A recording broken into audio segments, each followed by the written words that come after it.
Hello, नमस्ते, welcome back to my channel. I hope आप अच्छे होंगे, अपना ख्याल अच्छे से रख रहे होंगे। तो जब भी कोई रिलेशनशिप खत्म होता है, ब्रेकअप होता है और आप निकलना भी चाहते हो कि ठीक है, अब बहुत हो गया, अब मूव ऑन करना चाहिए लाइफ में आगे। तो जो एक चीज़ होल्ड करके रखी होती है ना हमें पीछे, वो होती है कि वो जो आपका रिश्ता है वो कैसे खत्म हुआ है। अगर वो अच्छे टर्म्स पे नहीं खत्म हुआ, अगर वो नेगेटिविटी पे खत्म हुआ है, तो एक तो लॉस तो है ही। जो एक इंसान जो आपको छोड़ के चला गया वो लॉस तो होता ही होता है। उसके साथ साथ ना डबल इम्पैक्ट आ जाता है आपके ऊपर जब चीज़ें जो है ना नेगेटिविटी के साथ खत्म होती हैं। बहुत साल पहले मुझे आज भी याद है कि मैंने कहीं न्यूज़पेपर में एक टर्म पढ़ी थी, एमिकेबली। और ये टर्म बार बार जब भी मेरे सामने आती थी ना, तो ये डिवोर्स केसेस में सुनने को मिलती थी मुझे कि उनका डिवोर्स बहुत एमिकेबली हुआ। तो मैंने तब मुझे इस टर्म का मतलब नहीं पता था। तो मैंने डिक्शनरी में एक दिन खोल के देखा कि इसका क्या मतलब होता है। तो पता चला कि हाँ, अगर कोई चीज़ें बहुत अच्छे से, बहुत प्यार से, बहुत अच्छे नोट पे ख़त्म होती हैं, कि मतलब 2 लोग आमने-सामने बैठे और उसके बाद उन्होंने डिस्कस किया। मैं डिवोर्स की बात कर रही हूँ यहाँ पे। तो उन्होंने आमने-सामने बैठ के डिस्कस किया, चीज़ें डिस्कस की, अपने डिफरेंसेस बात की अपने डिफरेंसेस के बारे में। और फिर उनका कि ठीक है, हम जो है ना अब साथ नहीं रह सकते हैं, सो लेट्स एंड दिस, और अब हम अलग-अलग रास्ते पे लाइफ में जाएँगे। तो इस तरीके से अगर चीज़ें ख़त्म होती हैं, तो इसको हम बोलते हैं कि एमिकेबली चीज़ें ख़त्म हुई। इसी तरीके से तब उसके बाद जब भी कभी मैंने ये टर्म पढ़ी तो मुझे बड़ा अच्छा लगता था कि जब मैं ये पढ़ती थी ना कि हाँ, एमिकेबली डिवोर्स हुआ किसी का। और मतलब मैं सोचती थी कि कितने इंटेलिजेंट लोग हैं ना कि इस चीज़ को बहुत गंदे तरीके से भी एंड कर सकते थे। बट उन्होंने अच्छे तरीके से इस चीज़ को जो है ख़त्म किया और पॉज़िटिव नोट पे अलग-अलग हो गए 2 लोग। तो ख़ैर ये सब बताने के पीछे मेरा जो मकसद था वो ये था कि जब भी कोई रिश्ता एंड होता है, मैं सिर्फ़ गर्लफ्रेंड बॉयफ्रेंड के रिश्ते के बारे में बात नहीं कर रही, कोई भी रिश्ता हो और आप उसको ख़त्म कर रहे हो, तो अगर नेगेटिविटी के साथ वो ख़त्म होता है ना, तो हमारे सबकॉन्शियस माइंड में वो नेगेटिविटी परमानेंटली चली जाती है और वो हमारे साथ ना ज़िंदगी भर रहती है। और वो नेगेटिविटी हमें ज़िंदगी भर तक हार्म करती रहती है, जो कि हमें पता भी नहीं चलता कि किस लेवल पे हमें वो हार्म करती है। तो इसलिए ये बहुत ज़रूरी होता है कि जब कोई चीज़ खत्म हो रही है तो 2-2 चीज़ें एक साथ आप ना झेलो, कि मतलब एक तो एक इंसान का लॉस झेल रहे हो, प्लस चीज़ें बुरी तरह से खत्म हो रही हैं, वो भी झेल रहे हो। तो ये जो वीडियो बनाने के पीछे मेरा मेन मकसद है ना, वो ये है कि अगर आपका ब्रेकअप हुआ है और नेगेटिविटी से ब्रेकअप हुआ है और आप बहुत ज़्यादा सैड फ़ील कर रहे हो उस चीज़ के लिए कि चीज़ें खत्म हुई और इतनी बुरी तरीके से क्यों खत्म हो गई। अगर आप ये चाहते हो कि आप उस नेगेटिविटी से निकल जाओ, मतलब आप उस दूसरे इंसान के लिए जो भी नेगेटिविटी आप मन में रखे हुए हो ना, उस नेगेटिविटी को अपने मन से निकाल दो। तो शायद मैं आपकी कुछ मदद कर सकती हूँ, क्योंकि कल ही मैं बुक में एक पर्सनैलिटी का टाइप पढ़ रही थी जिसको कि बोलते हैं अवॉइडेंट पर्सनैलिटी टाइप। और जब ये लोग किसी रिलेशनशिप में आते हैं तो इसको बोलते हैं अवॉइडेंट रिलेशनशिप टाइप। तो अगर आपका भी रिलेशनशिप किसी इसी तरह के इंसान के साथ था और अगर आप इनको समझ जाओगे कि ये एग्जैक्टली किस तरह के होते हैं, तो जो भी कुछ नेगेटिविटी आपके मन में आ रही है ना उन लोगों को लेके, वो शायद ना कम हो जाए या फिर खत्म भी हो सकती है। तो समझने की कोशिश करते हैं ऐसे लोगों को जिनका की रिलेशनशिप स्टाइल अवॉइडेंट होता है। तो सबसे पहले मैं आपको कुछ साइंस बताती हूँ जिसको देख के आपको ये पता चल सकता है कि अगर आप भी किसी के साथ रिलेशनशिप में थे, तो क्या ये साइंस उससे मैच कर रहे हैं या नहीं। तो ये जो लोग होते हैं ना, ये सबसे ज़्यादा हाइपर इंडिपेंडेंट होते हैं। अब हाइपर इंडिपेंडेंट का मतलब ये होता है कि ये किसी भी चीज़ से ज़्यादा दुनिया में ये इंडिपेंडेंस को इम्पोर्टेंस देते हैं। कोई भी रिलेशनशिप हो, कोई भी चीज़ हो दुनिया में, इनको ये लगता है कि नहीं, सबसे ज़्यादा इम्पोर्टेंट जो है ना चीज़, वो है हमारी इंडिपेंडेंस। मतलब कि इन्हें इंडिपेंडेंट रहना बहुत पसंद है। ये लोग किसी से कभी भी हेल्प नहीं माँगेंगे। मतलब अगर कोई हेल्प कर भी रहा होगा तो इनको पसंद नहीं आएगा कि कोई इनकी हेल्प करे। अच्छा, अपनी जो फीलिंग्स हैं या जो अपनी जो थॉट्स हैं, वो कभी किसी के साथ शेयर नहीं करना चाहते।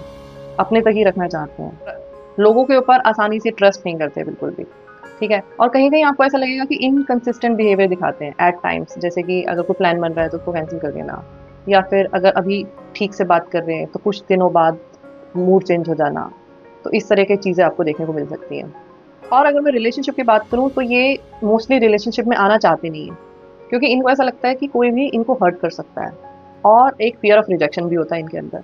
तो ये कारणों की वज़ह से ना ये चाहते हैं कि ये बहुत ज़्यादा हाइपर सेंसिटिव होते हैं कि कोई इनको हर्ट ना कर दे या कोई इनको रिजेक्ट ना कर दे, या क्रिटिसिज़्म के प्रति भी हाइपर सेंसिटिव होते हैं।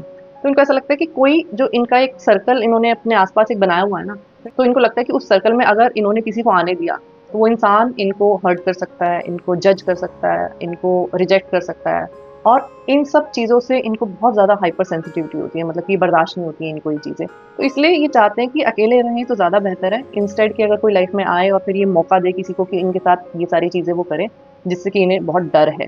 तो इसलिए ये रिलेशनशिप में भी बिल्कुल आना नहीं चाहते होते हैं, और अगर आ जाते हैं तो इमोशनली एट टाइम्स अनअवेलेबल रहते हैं, अपनी दिल की बातें नहीं बताएँगे, क्या चल रहा है, क्या नहीं चल रहा, वो कभी शेयर नहीं करेंगे, और इसीलिए दूसरे इंसान को कहीं न कहीं ड्रेन्ड फ़ील होने लग जाता है कई बार, कि समझ नहीं आता कि हो क्या रहा है आखिर। अच्छा, कितने भी ज़्यादा स्ट्रेस में हों, कितनी भी ज़्यादा तकलीफ़ में हों, कुछ भी इमोशनली इन्हें ड्रेन कर रहा हो, तो कभी भी अपने पार्टनर के साथ भी शेयर नहीं करेंगे या फिर किसी के साथ भी शेयर नहीं करेंगे। अपने तक ही अपनी चीज़ें रखेंगे, अपने आप ही मैनेज करेंगे जैसे भी करेंगे अपनी चीज़ों को।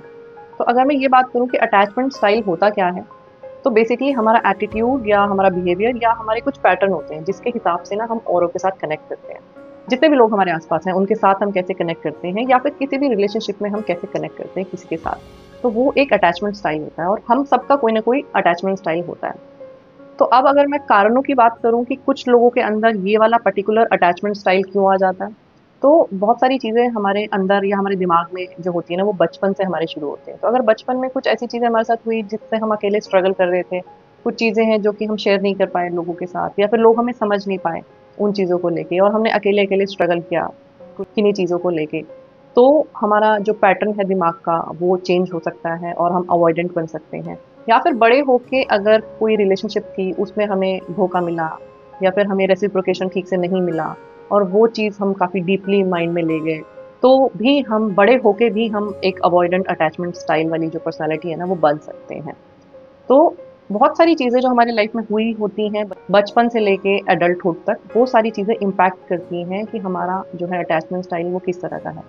तो अगर आप भी किसी इंसान के साथ हो या रहे हो जिसका कि अवॉइडेंट अटैचमेंट स्टाइल था, तो और अब अगर आपका ब्रेकअप हो चुका है, ठीक है, आपको ऐसा लग रहा है कि आपके साथ ये क्या हो गया, दूसरे इंसान ने आपकी वैल्यू नहीं की, या दूसरे इंसान ने आपके साथ ऐसे कैसे कर दिया, तो अगर आप ये सोचोगे कि जो साइंस मैंने आपको बताए हैं, अगर ये साइंस आपके भी पार्टनर में आपको दिखते हैं कि हाँ ये सारी चीज़ें आपके पार्टनर में भी थी, तो आप ये समझने की कोशिश करो कि कई चीज़ें हम अपने हिसाब से देख रहे होते हैं, जैसा हमारी सोच होती है, जैसी चीज़ें हमें सही और गलत लग रही होती हैं।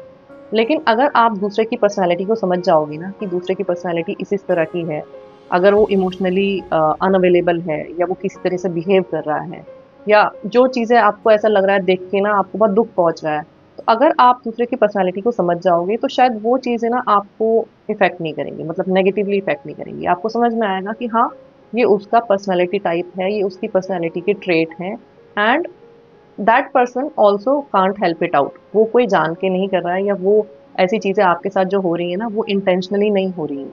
उसकी लाइफ में ना प्रायोरिटीज़ ही यही हैं, जैसे कि मैंने बोला इंडिपेंडेंस, या किसी भी चीज़ से ऊपर इंडिपेंडेंस होती है लाइफ में। तो जब इस तरह की चीज़ें आप सोचोगे ना, तो आपके अंदर जो नेगेटिविटी आई हुई है तो उस इंसान को लेके, वो नेगेटिविटी कहीं न कहीं खत्म हो जाएगी। तो जैसे कि आप मुझे मैसेज करते हो कि सामने वाला इंसान छोड़ के चला गया, ब्लॉक कर दिया, या मैंने ये किया था, मैंने वो किया था और फिर भी वो छोड़ के चला गया। तो कई बार सामने वाला इंसान भी गलत नहीं होता। अगर आपको अपने पार्टनर में ये सारे साइन्स दिख रहे हैं ना जो मैंने आपको बताए हैं, तो फिर आप ये समझने की कोशिश करो कि कुछ चीज़ें सामने वाले इंसान के भी हाथ में नहीं है। अगर आपको ऐसा लग रहा है कि सामने वाले इंसान ने आपको धोखा दे दिया, और अगर अब आपको ऐसा लग रहा है कि उसका जो अटैचमेंट स्टाइल था वो अवॉइडेंट था, तो फिर उसकी भी गलती नहीं है। उसको आप फिर ब्लेम मत करो उस चीज़ के लिए, क्योंकि उसके भी हाथ में नहीं है चीज़ें। हाँ, अगर कुछ और चीज़ रही है, अगर कुछ और टाइप की कोई पर्सनैलिटी रही है, या वो आपको बेहतर पता होगा, तो फिर अलग बात है। लेकिन अगर आपका रिलेशनशिप एक ऐसे इंसान के साथ था जिसका कि अटैचमेंट स्टाइल अवॉइडेंट था, तो फिर आप अपने अंदर ना किसी भी तरह की नेगेटिविटी को मत लेके आओ, क्योंकि अब आपको ये रियलाइज़ हो चुका है कि कुछ चीज़ें हैं जो कि इंसान के हाथ में ही नहीं है। मतलब उसको, और मोस्टली लोगों को तो ये भी नहीं पता कि उनका अटैचमेंट स्टाइल है किस तरह का।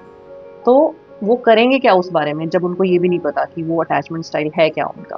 तो इसलिए ब्लेम मत करो और किसी भी तरह की ना नेगेटिविटी मत लेके आओ। और अगर आपका रिलेशनशिप किसी ऐसी टाइप की पर्सनैलिटी के साथ था, और अगर आप ज़्यादा इमोशनल हो जाओगे ना ऐसे इंसान के साथ, तो वो वैसे ही डर जाएगा। क्योंकि जैसे कि मैंने बोला कि वो बहुत फ़ियरफुल होते हैं चीज़ों को लेके, तो वो पहले ही बहुत ज़्यादा अपने आप को लेके डिफेंसिव होते हैं, है ना? और अगर आप बहुत ज़्यादा इमोशनली उनके साथ अटैच हो जाओगे, तो भी एक ये रीज़न हो सकता है कि वो आपको ना छोड़ के चले जाएँ। तो अगर आप किसी के साथ रिलेशनशिप में हो, और अगर आप शुरू में ही ये चीज़ें किसी की पर्सनैलिटी को देख के थोड़ा-सा ना समझने की कोशिश करते हो या समझ जाते हो, तो फिर आपके लिए उस इंसान के साथ डील करना या उस इंसान के साथ रिलेशनशिप को मेंटेन करना बहुत ईज़ी हो जाएगा। तो इसीलिए थोड़ी-सी नॉलेज ना हमें साइकोलॉजी के बारे में भी होनी चाहिए कि किस तरह का इंसान अगर कैसे बिहेव कर रहा है, तो उसके पीछे क्या कारण हो सकते हैं। हम अपने हिसाब से चीज़ों को जज करते रहते हैं और हम अपने हिसाब से लोगों को ब्लेम करते रहते हैं, व्हिच इज़ नॉट करेक्ट, है ना? क्योंकि वो हमारी सोच है जिसको लेके हम लोगों को जज कर रहे हैं, लोगों को ब्लेम कर रहे हैं।